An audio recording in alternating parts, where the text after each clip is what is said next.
morning, my dear students. I hope you all are fine at your home. Here also I am very good, Nana. This is 6th class English, second lesson, the snake catcher. So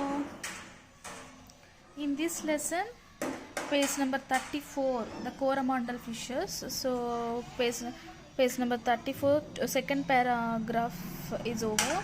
Remaining this para I'll explain now.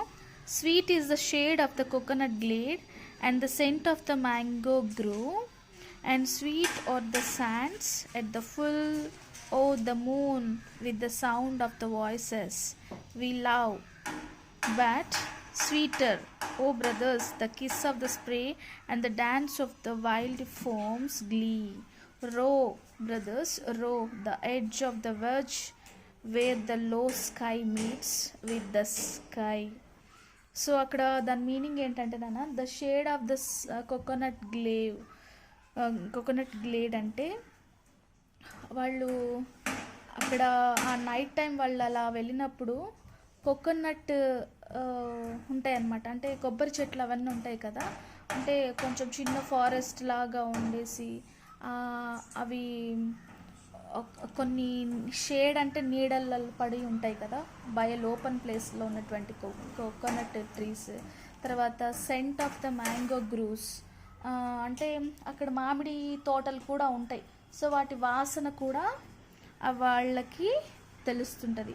And the sands lit by the full moon at night,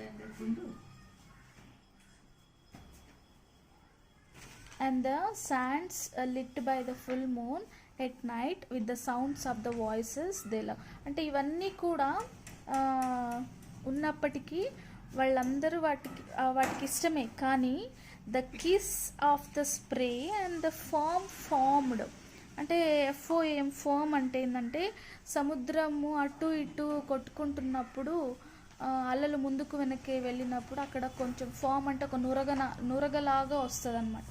so అవంటేనే వాళ్ళకి ఇష్టం అంట. ఎంత మంచి ఇది ఉన్నప్పటికీ కూడా fissure మ్యాన్కి ఏమి ఇష్టము అంటే అన్నిటికంటే ఇవే ఇష్టం అంట. వేవ్స్ ద్వారా వచ్చేటువంటి ఆ నురగ అనేది ఇష్టం అంట. Towards the end of the poem, లాస్ట్కి ఏమైంది అని అంటే ముందుకు వెళ్తుంటే the fisherman asked to row towards the point where the sky meets the sea. అంటే వాళ్ళు ఫిషర్మ్యాన్ అనేటువంటి వాళ్ళు ఇప్పుడు వాళ్ళ నెట్స్ని తీసుకొని వెళ్తున్నారు. సో వాళ్ళ వర్క్ అనేది కంప్లీట్ చేసుకొని వస్తారు, అంతేకాని వెనుతిరిగి రారనమాట. అంటే ఎక్కడ స్కై సీ కలుస్తూ ఉందో అక్కడికి వెళ్తారు వాళ్ళు. అంటే నిజంగా స్కై సీ కలుస్తాయా చిల్డ్రన్? కలుస్తాయా? కలవవు. అంటే ఇక్కడ దాని మీనింగ్ ఏంటంటే చూడడానికి కలుస్తున్నట్టుగా ఉన్నప్పటికీ కూడా వాళ్ళు ఏం చేస్తారంటే అవి కలవవు. అంటే అంత దూరం వెళ్తూ ఉంటారు. దేనికోసం? వాళ్ళు ఫిష్ పట్టుకోవడం కోసం, ఫిష్ని పట్టుకోవడం కోసం. అంటే అంత ఇదిగా ఉంటారు వాళ్ళు, వాళ్ళ వర్క్ని కంప్లీట్ చేయడం కోసం అనేసి ఈ పోయం మీనింగ్ నాన్న. ఇక్కడ ఈ సరోజినీ నాయుడు గురించి కొంచెం మనకి తన గురించి ఇంట్రడక్షన్ చూడండి.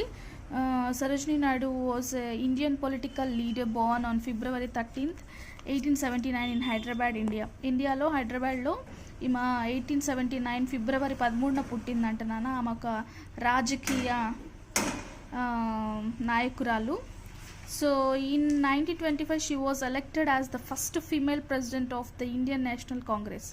సో ఐఎన్సీకి అంటే ఇండియన్ నేషనల్ కాంగ్రెస్కి ఈమె ఫస్ట్ ప్రెసిడెంట్ అంట. ఇన్ విచ్ ఇయర్ నాన్న? 1925. Okay, so first female president ఆవిడ. నెక్స్ట్ ఈమె ఎప్పుడు చనిపోయిందంటే March 2nd, 1949 లక్నోలో చచ్చిపోయింది, ఉత్తరప్రదేశ్లో.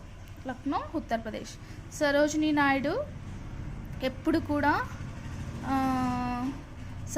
ఈమె పోయెట్ అనమాట. యాక్చువల్లీ ఇదంతా చెప్పింది ఈవిడే అనమాట. ఏం చెప్తుంది అంటే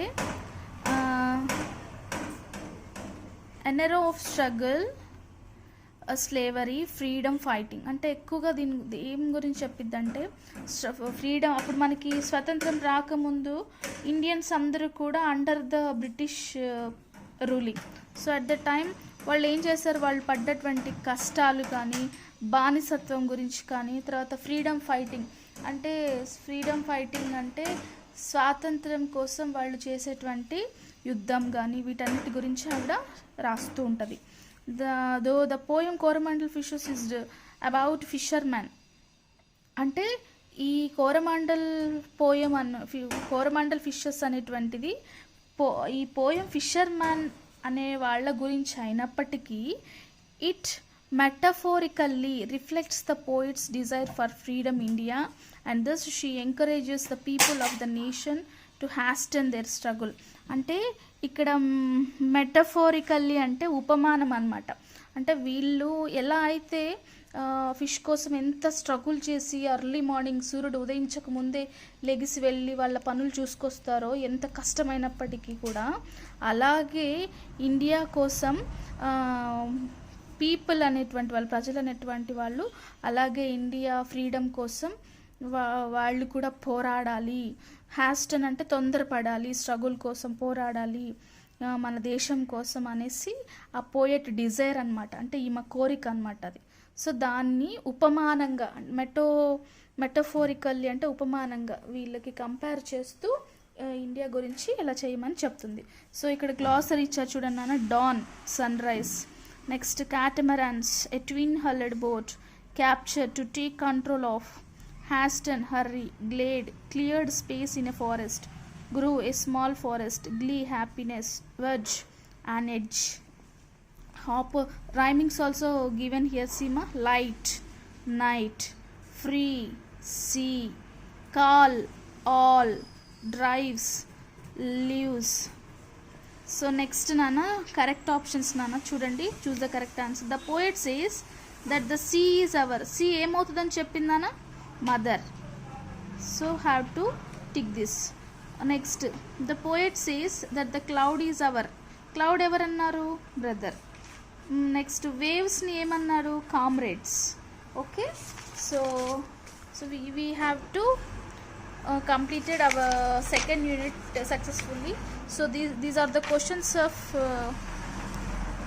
before poem nana. So you have to find out these answers in the what is that teaching study material. So you need to fill this because you know this well. Okay, so remaining part I'll explain you in another video. Until then, everybody have to stay home, stay safe. Thank you. Bye.